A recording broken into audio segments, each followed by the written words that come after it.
Brian Vickers still the pole sitter as Dave Blaney, 66 car. He was 7th quickest of the go-homers earlier, and his owner, Phil Parsons, has a birthday coming up this Sunday, on Father's Day. Fabulous Phil's up in Milwaukee. With Michael Waltrip, who's all fizzed up. Rick Allen. Adam Alexander, and X-Ray Dunlap. Chris Devoto with the 7th. Can't forget Krista. What, Dave Blaney's on a pretty solid run here. Dave has 8 starts here. His best finish was 19th back in 2005, but he's flirting with a top 20 run. This would definitely put him in good shape to race on Sunday. Yes, sir. 18th overall for Dave Blaney and his Toyota. The fastest of the go-homers by quite a bit. 18th of 39 drivers who have clocked in here at Infineon.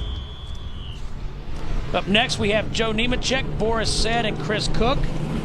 And Kyle Petty, where are you now, and are you standing? Yeah, I am standing. I'm back at the Infineon Raceway. NASCAR Sprint Cup qualifying brought to you by Subway. Looking at Chris Cook in a Long John Silver's Dodge. Larry, you talked about him being an instructor here at the Infineon Raceway. He has worked with a lot of drivers here, in particular this year, getting ready for 2009. Joey Logano worked with him for a solid day or two with a 2-seater ASA late model type car. Well, guys, he did miss it. He's missed it, and it's got him all messed up coming down through these S's. Yeah, I just don't know if he's going to be able to recover. And again, as we mentioned earlier, unlike qualifying at the oval tracks, it's not the best of 2 laps. It's 1 lap and 1 lap only. 4 drivers will not make this field. And I get a feeling it's a little maybe premature, but I get a feeling that Chris Cook will be one of those 4 drivers, it looks like, because I think he's going to be the slowest of all 42 cars that's qualified so far, but that will lock Joe Nemechek into the show. So Boris Said, Dave Blaney, and Joe Nemechek safely in. This is coming through the S's, and then right here, turn 8. It's a hard right-hander going downhill. He got off track there and never did recover from that. He's lucky he didn't lose it. No, he did a really good job of controlling the 37 car, but still, he gave up way too much time. Let's go to Ralph. You know, Joe Nemechek just walked up here to talk to Dave Blaney. He said you were still shaking. Is it really that intense? No, it's just it is when you got 1 lap and you can't screw up a corner, you might miss the race. That's the nerve-wracking thing. And you kind of got to maybe take the entrances easy and shoot for hard exits. You just can't mess up a corner and take a chance of missing a race, and that's what we struggle with every week. You know, guys, we were just sitting here counting up all the racetracks around here that Dave Blaney won out in sprint cars. Calistoga, Chico, Santa Maria, San Jose. He won all over this place. Hopefully one day he can add Sonoma in that as well. I'm sure right now you can just see the look on his face. I guarantee if you'd have interviewed him before that qualifying run, you'd have never got any type of a smile out of him. No, but he brings up a real interesting point about how you can attack a racetrack, and that is you can either slow it down a little bit and make sure you get in the corner like you need to and then power off, or you can try to drive it in and drive it in a little deeper, and hopefully the thing will hook. But right now, he did the right thing. He made a really nice smooth lap. He's qualified for this race, and that's what matters. We take a look here at P.J. Jones, who's been flirting with getting into the show easy, but now he's right there on the edge of not making it.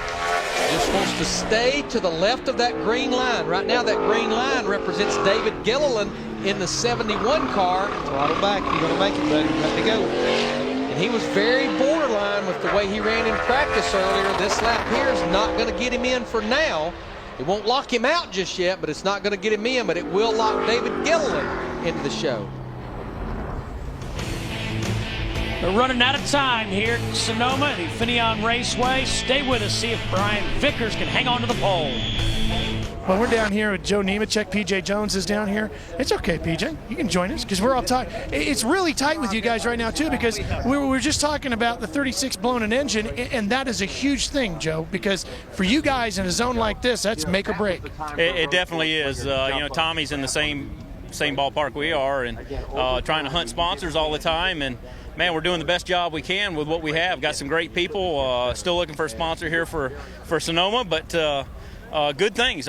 We didn't practice very good today, and we started off awful, and we just kept working on it.